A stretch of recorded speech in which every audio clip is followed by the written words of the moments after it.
Coming up, Iraqi citizens came to Pleasanton from near and far to cast their vote on the first of 3 days of Iraqi elections. TV30 was there. And TV30 talks to the Livermore Police Department to get the latest on the biggest indoor marijuana bust in Alameda County.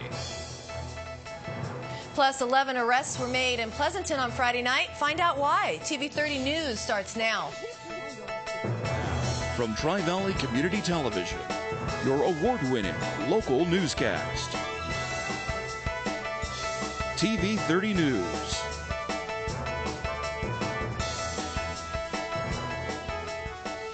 Good evening, I'm Michelle Soba. And I'm Tom Morrison.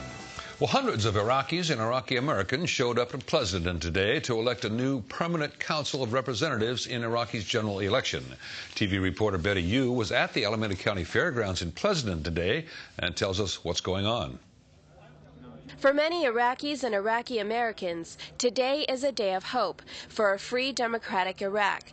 This Kurdish group of family and friends arrived here at 5 a.m. before the voting center opened after a 10-hour drive from Portland, Oregon. This man was the first to vote. It's very good. It's first time I vote to at least working to government Iraqi and they working to free Iraqi. That's why I vote. I came 10 hours driving the car to here, and I back 10 hours. This man, who's lived in the Bay Area for 4 years, escaped from Saddam Hussein's regime, where he served 3 years in jail for owning a successful chandelier business as a Shiite. Now, I can say yes, I can say no. I can choose the person that I trust him. And I am happy for that. The Alameda County Fairgrounds is one of 3 official Iraqi polling places in the state. The other 2 voting centers are in Los Angeles and San Diego. Secretary of State Bruce McPherson paid a visit to the polls at noon today. He called the day historic for Iraqi citizens who came from near and far to participate in a democracy, and he hoped that Americans would have the same enthusiasm in the 2006 election. This, this is be a good wake-up call for people of California in the United States that maybe we take our democracy for granted, and we've had it for so long. They appreciate it a great deal. This Modesto woman born in Baghdad, Iraq, says she appreciates freedom in America and wants to see Iraqis enjoy the same. Freedom, freedom to wear what I want, say what I want, work where I want. Just freedom to live, and they deserve the same thing there too. Voters are electing a new Council of Representatives to serve 4-year terms. There are more than 300 political parties and coalitions vying for 275 seats in the parliament. Voters choose one.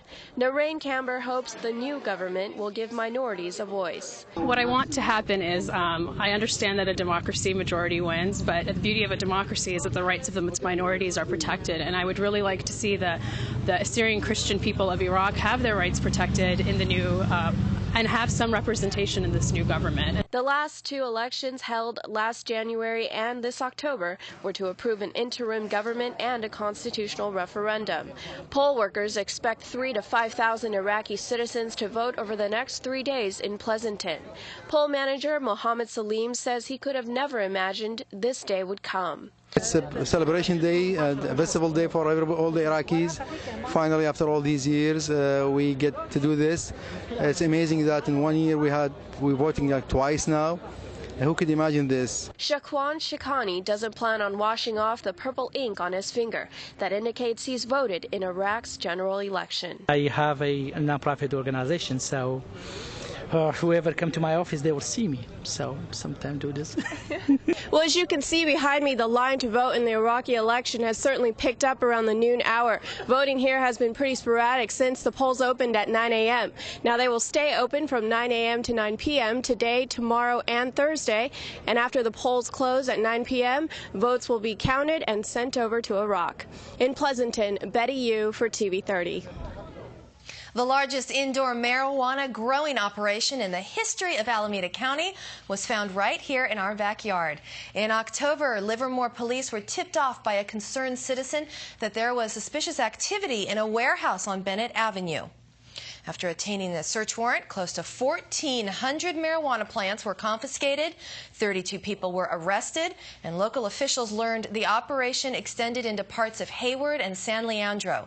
Numerous lighting and high-tech ventilation systems were used in the operation, which had been under wraps for close to a year, and Lieutenant Ken Gardner of the Livermore Police Department explains why it took so long to discover this major underground operation. The main players in this operation, the ones that were funding it and doing the operational planning for it, had a system where they recruited people to come and do pruning of the plants, general care of the whole facility.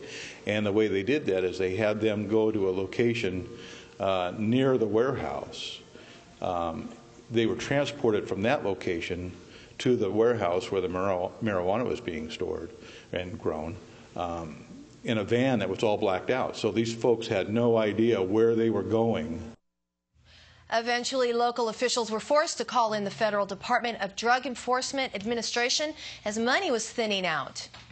The scope of the investigation taxed our resources here at the Livermore Police Department, and we requested the assistance of the Federal Drug Enforcement Administration. And they were very cooperative and willing to assist us.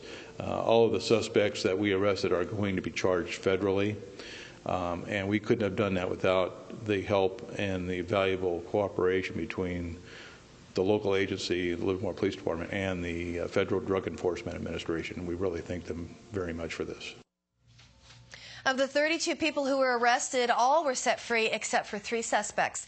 Michael Payne of San Ramon, James Chiavarini of San Leandro, and Jason Westfall of Discovery Bay will be charged in federal court. The execution of Stanley Tukey Williams by lethal injection was carried out this morning at 12:01 a.m. at San Quentin after a long battle by Williams and many of his supporters, which included the Reverend Jesse Jackson and rapper Snoop Dogg. Governor Arnold Schwarzenegger twice refused to grant him clemency, stating that Williams has never made an apology for the murders. Williams was convicted in the 1979 slayings of a 7-Eleven grocery clerk and 3 family members of a family who ran a hotel in Los Angeles. And in 1971, he co-founded the violent Los Angeles Crips gang that now has members throughout the United States and Europe. Over the last decade, Williams has written several books telling children about the dangers of gang life and has even been nominated for the Nobel Peace Prize. And throughout his time in prison, he has maintained his innocence in the murders. We spoke to some people in Pleasanton to get their reaction to the execution. I believe that in his situation, it sounded that the facts prevailed, that he was guilty, it appeared to me, and so therefore I think that Arnold Schwarzenegger, our governor, did make the right decision. I agreed with it. I thought he should have been executed. I don't think it was fair that he be let off because he didn't give his victims a choice to live or die. He took their life in his hands. He knew what was going on. He wasn't new to crime. It was, habitual. He was a habitual offender. I think that Tukey did awful things, but at the same time, I believe in the value of the human spirit and that he would have been better off alive for the rest of his life in jail. There's so many people on death row these days. They ought to start doing something real quickly about it because it's getting pretty well out of hand. There's over 600 people on death row right now, and there's only been 12 executed since '77. I think that we ought to quit paying the bill for all these people to be kept alive for so long.